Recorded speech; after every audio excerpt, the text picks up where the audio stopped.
Hello, I'm Megan Horniman, the Chief Investment Officer for Verdant's Capital Advisors.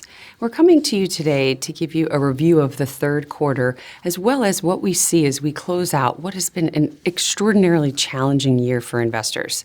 We understand the disappointment that investors are facing, and the anxiety is real. What we've seen this year is things we haven't seen in decades. Inflation at 40-year highs, a central bank that's aggressively raising rates, you have a war going on in Europe, and you have an energy crisis going on around the world. What we want to do today is look at the current bear market, put it in perspective. We want to offer some opportunities where we see value. And again, remind investors that bear markets are painful while we're in them.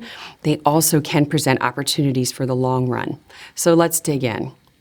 When you look at the third quarter and you look at this chart, you can see that equities across the board, again, another disappointing quarter. This has been a very challenging year. When you look at how the performance in the U.S. markets, though, worked out in the third quarter, you did see some of those areas that were the worst performing areas of the market coming into the third quarter.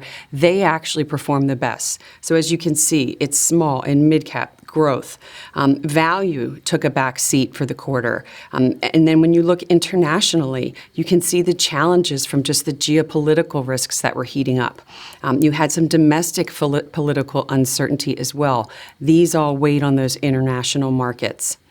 Within fixed income, in the red, you can see that the Fed's aggressive rhetoric throughout the quarter really weighed on long-term bonds on many areas of the fixed income market. The only areas where you could hide in fixed income were on very short-term fixed income as well as floating rate instruments.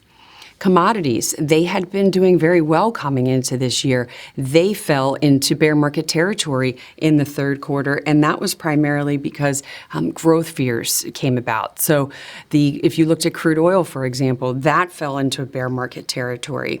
The only thing that performed well in the third quarter was actually the U.S. dollar, and that's primarily because the Fed has been ahead of the other central banks with raising rates and then also trying to get ahead of inflation.